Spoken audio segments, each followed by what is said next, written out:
Magandang buhay, Grade 7. Kamusta kayo? Hangad ko na nasa mabuti kayong kalagayan. Ngayon ay pag-uusapan natin ang mga hakbang sa pagpapataas ng pagpapahalaga sa buhay.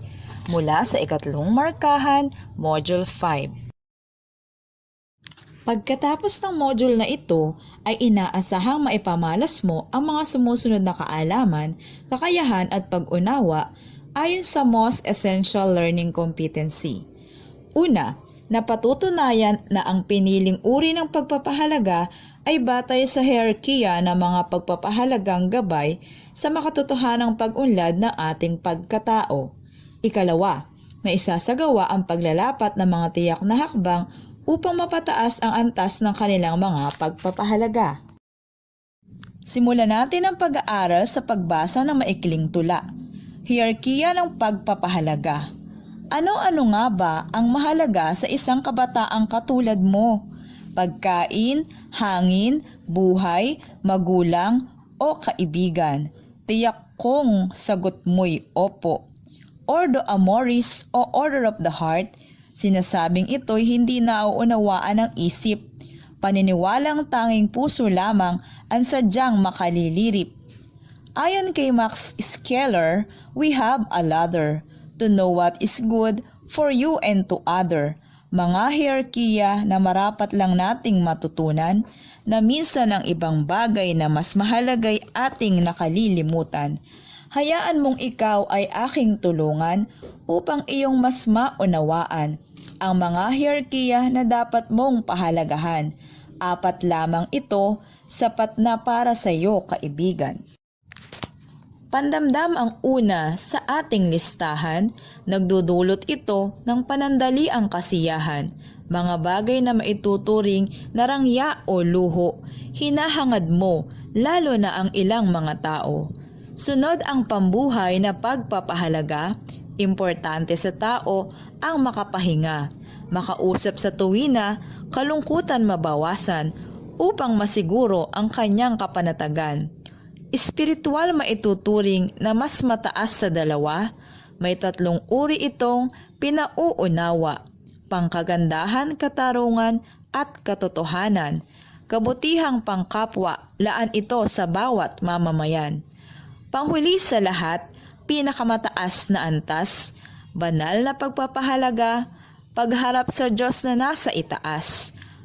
Pakatandaan sa pagbuo ng iyong pagkatao, sapat na kaalaman ang magiging susi mo. Suriin at sagutan ang mga sumusunod na katanungan ayon sa ating maikling tulang binasa. Una, ano-ano ang mga 4 na hierarkiya ng pagpapahalaga na binanggit sa tula? Ikalawa, anong pagpapahalaga ang nagdudulot sa atin ng panandaliang kasiyahan? At ikatlo, bakit mahalaga na malaman mo ang mga hierarkiya ni Max Scheler? Ipaliwanag. Mga sagot, ang 4 na hierarkiya ng pagpapahalaga ay ang pandamdam, pambuhay, espiritual at banal. Number 2, ang pagpapahalaga na nagdudulot sa atin ng panandaliang kasayahan ay ang pandamdam na pagpapahalaga. Number 3, ang sagot ay depende sa pagkakaintindi ng mga bata o mag-aaral. Sa pagpapalalim, talakayin natin ang mga hakbang sa pagpapataas ng antas ng pagpapahalaga natin bilang tao. Una, sumangguni sa mga mapagkakatiwalaang tao. Halimbawa nito ay ang mga pari, pastor o guro. Sila ang mas may kaalaman na maibibigay sa iyo upang mas mapataas mo ang mga pagpapahalaga mo sa buhay.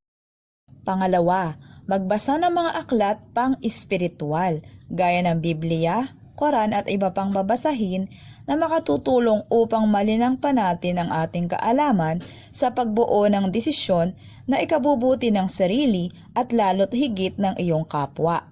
Tandaan na ang salita ng Diyos ay makapangyarihan na makatutulong sa atin sa tamang landas na ating tatahakin.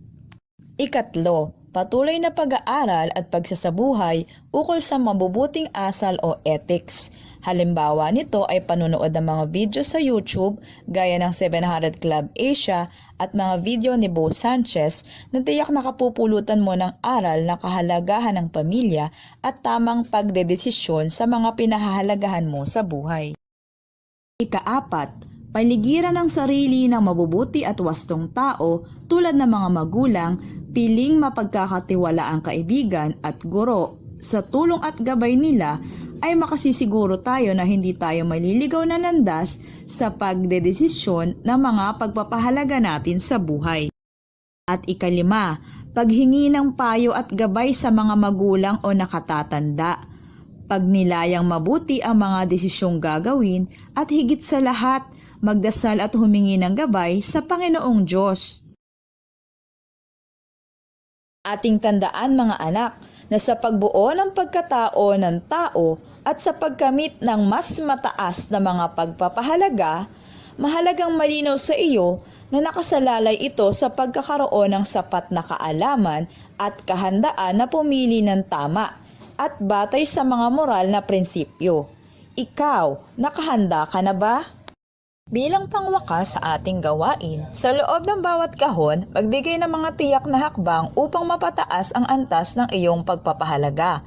Maaari mong balikan ang ating naging talakayan kanina para mas marami kang maisagot sa ating gawain. Mga sagot upang mapataas ang antas ng iyong pagpapahalaga.